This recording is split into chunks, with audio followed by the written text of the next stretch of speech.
Welcome to the Workforce Playbook, a podcast hosted by Everywhere English. We help companies grow by upskilling their international employees through language and cultural training. I'm Kate, and in this podcast, I chat with leaders shaping today's workplace. They are sharing real stories about communication, culture, safety, and performance. What's worked, what hasn't worked, and what they've learned along the way. No hypotheticals, no buzzwords, just honest conversations.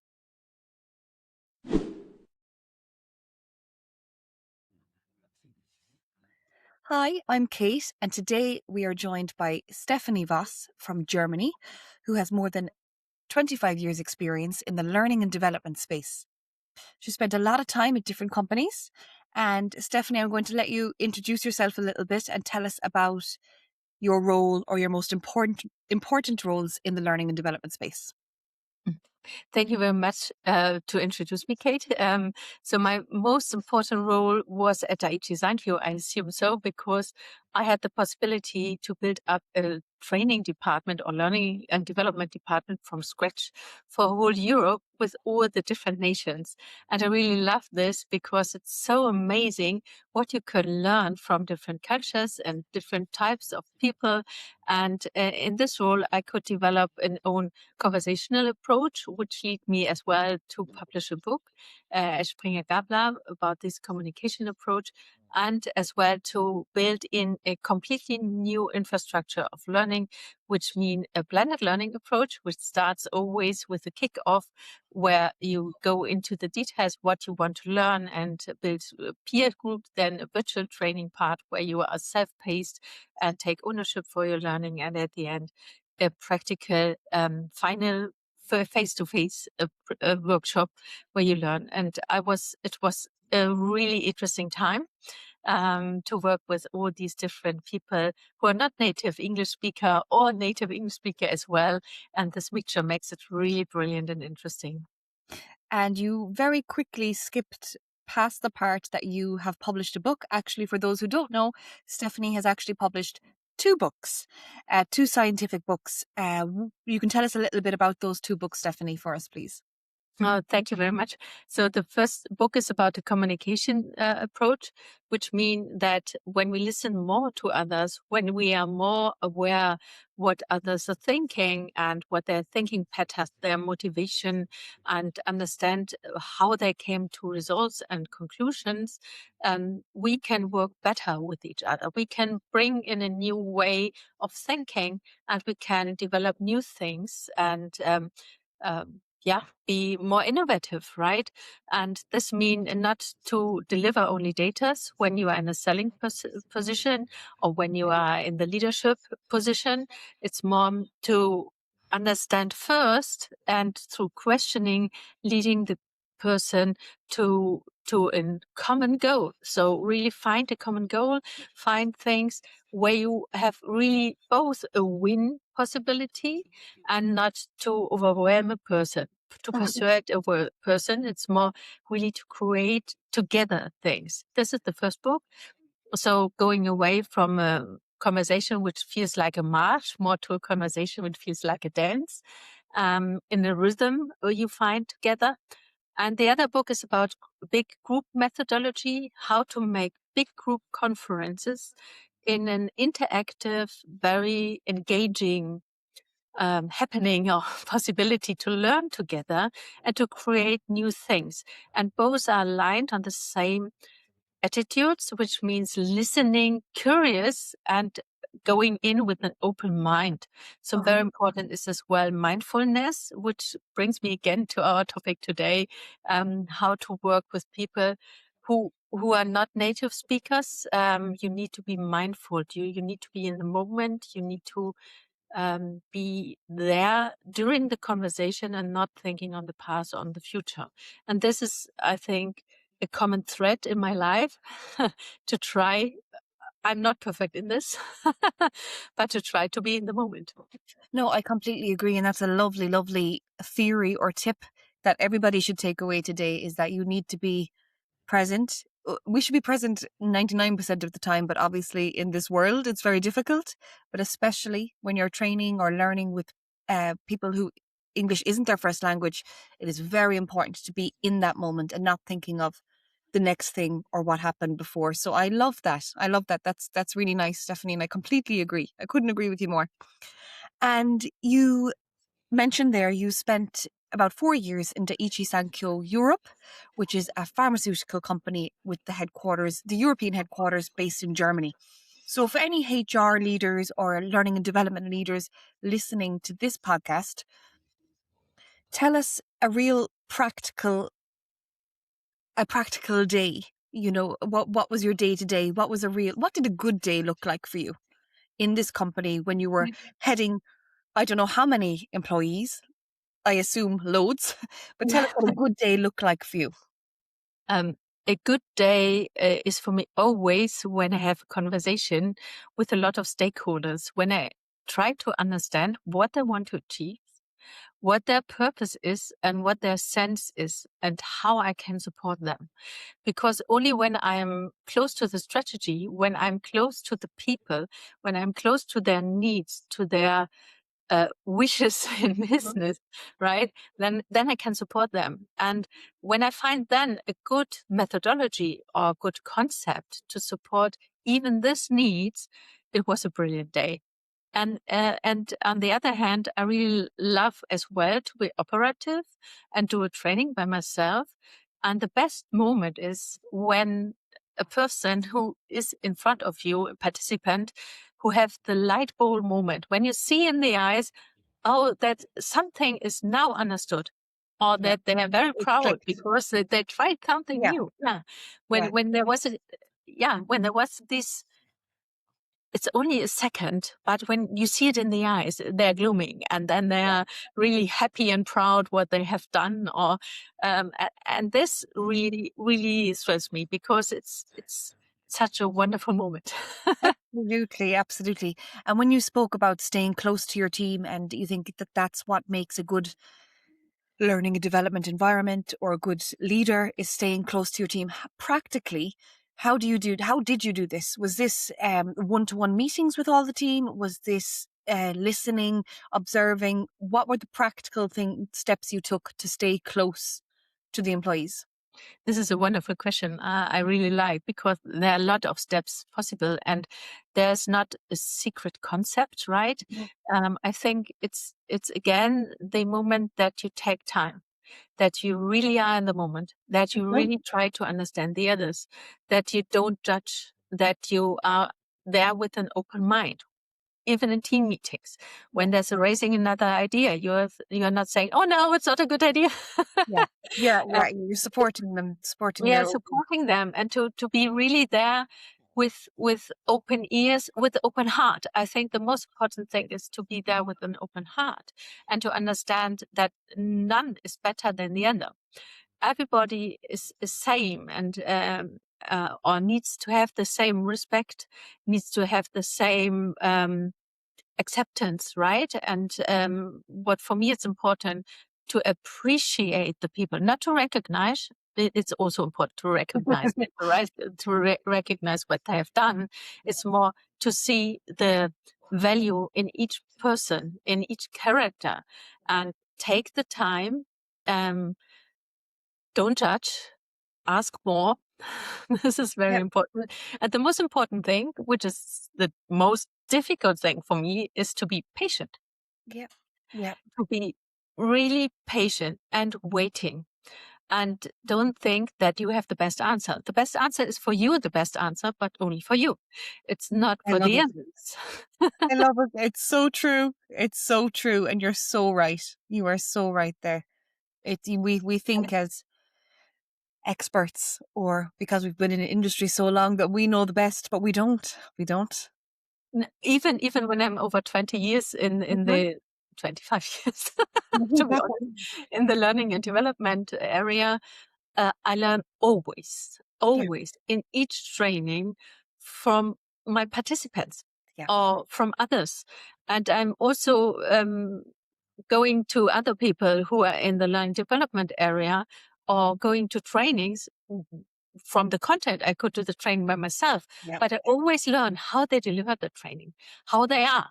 how they treat others. So it's not only the content I learn different perspective, and it's so important to have the exchange to understand the different perspectives, and even Uh-huh. more important when you work in an international environment, because then you have different cultures which influence as well the conversation, right? And this is Absolutely. amazing, because only when we are open, with the open heart, open mind, open ears, open eyes, we have the possibility to grow and to Yep. learn. And this is amazing if you are in this way, because the world is full of surprises, and I love it. Different Oh, surprises. that's brilliant. And in, I say, with your time in the company, were there many different cultures, or was it just Japanese? Was it just German, or was how many nationalities on average in general were there? Oi, good question. I have to count. So whole Europe, Okay. and Well, whole Europe is different, right? Even Germany is different. When I yeah. look at the north and the Yeah. south, there are completely different characters there, and how to behave in these environments are different, right? But I had to deal with the big five countries, which is UK, Spain, Italy. Um, oh, I'll name them, France, France. Yeah. France, Germany. These are the big five. Yeah. But also I had to do with the mid-sized countries, which means Portugal, for example. Okay. Uh, Wow. Wow. and so there were whole Europe Wow.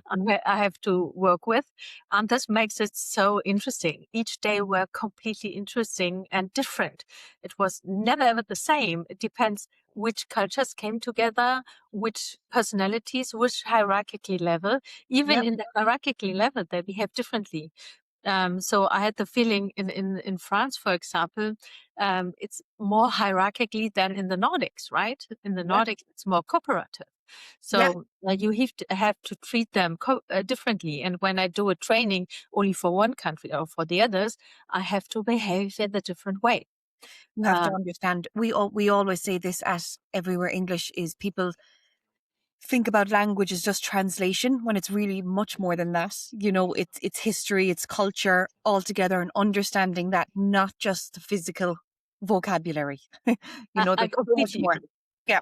Yeah, I completely agree, because when you try to train soft skills, right? Yeah. Like um, uh, listening to the tones of Negotiating voices, or and yeah.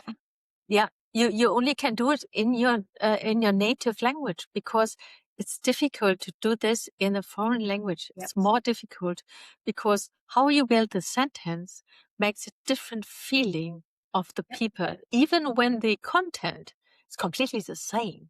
Yep. Yeah, no, absolutely, Stephanie, absolutely. And at your time at Daiichi Sankyo, what was difficult? What was a difficult? What was a challenge for you? Um, yeah, tell me. Yeah, this is a good question. This what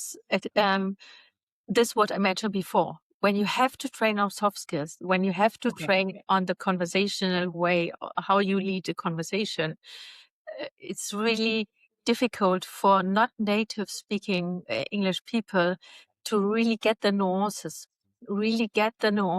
what this meant, right? Yeah. And for example, one example is a very easy one. Looking in the eyes is in some cultures very friendly, Yeah. but in others it might be offensive, right? And in this way, there's some things or nodding, right? Nodding, what we are doing now. I know. You can't see it because you're listening. Yeah. Yeah. When we're nodding together, right? This is a positive sign, but in other cultures, it could be meant by no, right? Yeah. then Yeah. then you have really a disbalance, because your unconsciousness is so fast of figuring out the signals, right? This is the polyvagal theory, which means that our autonomous nervous system is very fast in observing small signals like nodding or something like this, Okay. and we put it in our experience. And then we have stress or not, right? So when I think nodding is a positive sign, I have perhaps no stress. Yeah. Yeah. When somebody would meant it's no, I would argue in a different way, because I would see the alarm signals, right? And this makes it very tricky. That's very interesting. That's very interesting about it. There's so much to it, isn't there? There's so much to communication and culture. Absolutely. And when you talked about having team meetings and all the different nationalities in the room, when English isn't your first language or the shared language of the room, how do you ensure that everyone's voice is heard or everybody gets a chance to participate when it's difficult for some people? What I really love is when first people have to think by themselves. So not starting directly with a discussion. It's more thinking by yourself first Okay. of a question, writing down perhaps in your native language, because then it's easier and faster. Then with small groups of 2 or 3 discussing the answers and finding together a solution, Mhm. and then everybody can be heard, right? This makes it more senseful, and even for not only the culture, also or the not native speaking ability, it's also the introverts are more heard, right? Mhm. Mhm. And when you give them time to think by themselves, they can search with AI for the right vocabularies, for example. Yeah. So it's more easy to answer them. So not starting direct with the discussion, asking a question, give them time to think, and then discuss about the topic. So this helps to find the right words, to find the right vocabularies, and really help. And I think in the future it will be completely different. I think everybody will have something in the ear, and then it's Hopefully translated not, through Stephanie. AI. Hopefully not. I don't want it to go that way. I just want No, everyone. me too, You're me either. probably But right. You're yeah, probably but right. it could help when you are only once a Yeah. month in a meeting Yeah. with 100%. in a foreign language, or for Yeah. example, in my role when I would have visit Japan, Yeah. I think it would be easier with something in my ear. Yeah. Yeah, I know. But that's a very nice tip in team meetings to give everybody a few minutes to think in their own language and to kind of process what's going on, process the idea before working with or going on to work. That's brilliant. That's brilliant. And tell me, looking towards the future of HR and training and learning and development, in your personal opinion, what skills do you think HR and people leaders are going to need in the next 5 years? You just mentioned it there. You said, the integration of AI in companies, that's moving at a crazy rate, So what skills do you think is the most important when you're managing teams of non-English speaking multiple nationalities would be the most important for HR and people leaders to adopt? I think there are many. What came directly spontaneous in my mind is be aware of your biases you have. Okay. Because I think we have a lot of biases in our head, and be aware that it's equal which nationality the people have. Mm-hmm. We are all have all the same value as a human being, right? I think this is very important, and only to understand the biases we all need to have, because otherwise we can't come through our life, because we have to think about everything, and that's not Yeah. possible, right? Yeah. But we are often not aware about our biases we have. I'm reading at the moment a really interesting book. It's about beauty. Mm-hmm. And they say that beautiful people have more easier in their life, which is very true, because we have a lot of biases about beauty, and think a person who is beautiful might be more intelligent than others, for example. So I think this is very important, to be aware of your biases. But the other thing is to be aware we can be all expert in all areas, because the AI can help us to get very fast knowledge, and so you never know who's more informed than you. So think about that everybody is an expert, and treat everybody as an expert, even when they're not, even then when they're very young or very old. Mm-hmm. Mm-hmm. We have all a wisdom in us, and it's important to listen to everybody. Yeah. And the other thing I think in HR, to understand we are a support function. In learning development, we are supporters. We are supporters of others. And to understand that the supporters are needed and as valuable as, for example, marketeers or salespeople or other things who make the money directly.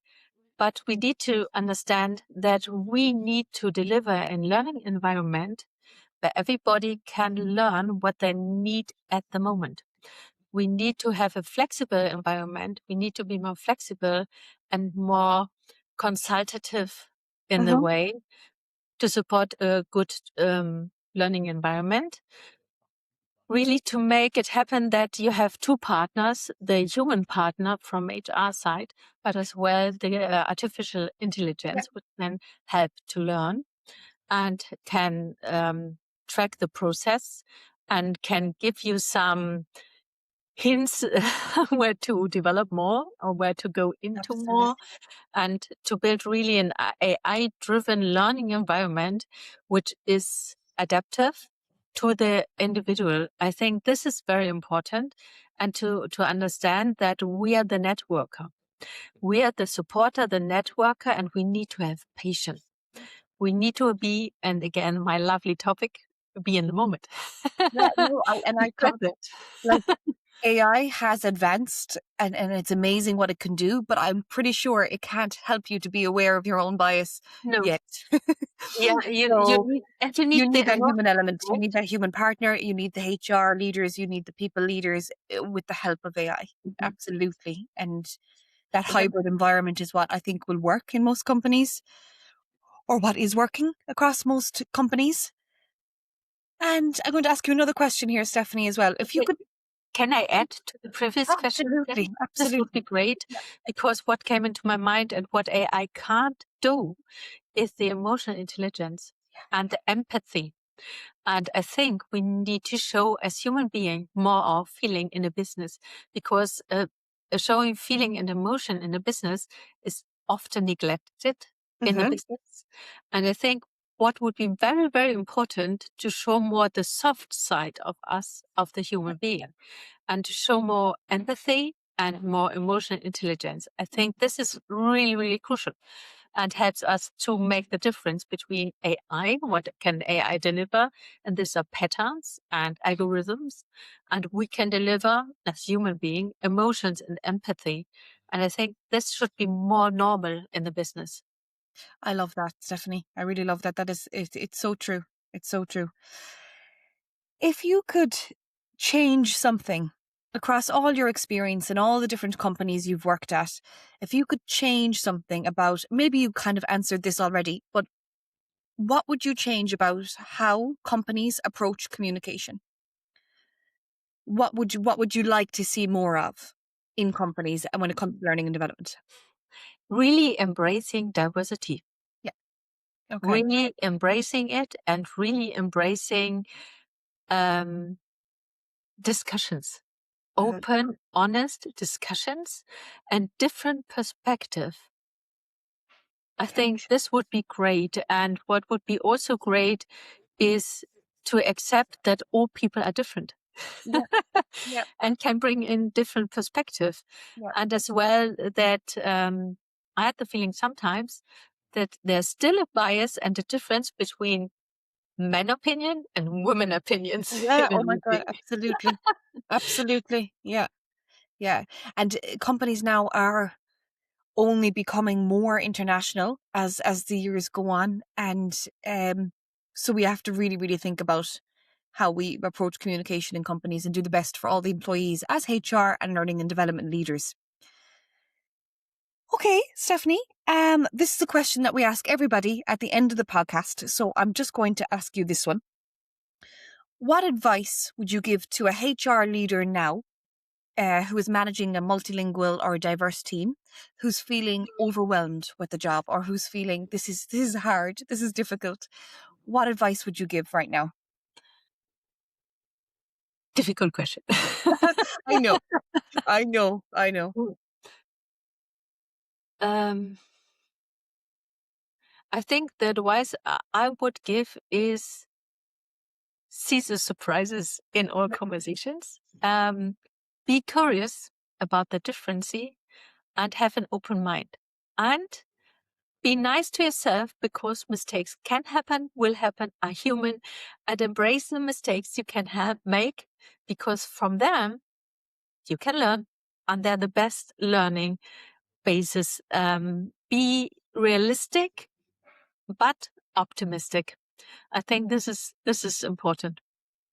Stephanie, you said a lot of little things there that I've been taking down in my notebook throughout the podcast. Really, really good tips. Be aware of your own bias, be in the moment, be kind to yourself. All these little things are really, really important for anybody who's listening today who works in the HR space, because it's a tough job. It's a busy, chaotic job, and there's a lot of responsibility for one person. So all those little tips there, Stephanie, I've been writing down, and I love it. And I also did love when you talked about the team meetings, and you said to give everyone a chance to think about the topic before they delve into the conversation. I thought that was a really, really nice practical tool that HR leaders can use. Really, really nice, Stephanie. Thank you And so much. it's been great. It's been really, really good. And the insights have been really, really, really helpful for everybody who's listening today. So, Stephanie, thank you so much for coming on today. We really appreciate it. And I will leave your details in the description below. So if anybody wants to follow you on LinkedIn or look up your books, they'll know where to find you. We'll put them in the description, and they can research a little bit more. Thank you so much. Thank you for having me. It was a pleasure speaking with you, and the time was flying by so I fast. know. Thank you so much. I would love to speak more with you because I it was know. a I pleasant know. conversation for me. Thank you so much. Thank you so much, Stephanie. Thank you.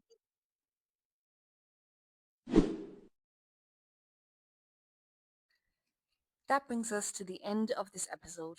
If you enjoyed this conversation, please like and subscribe. You can also find more episodes wherever you get your podcasts. Thanks for listening, and we'll see you the next time.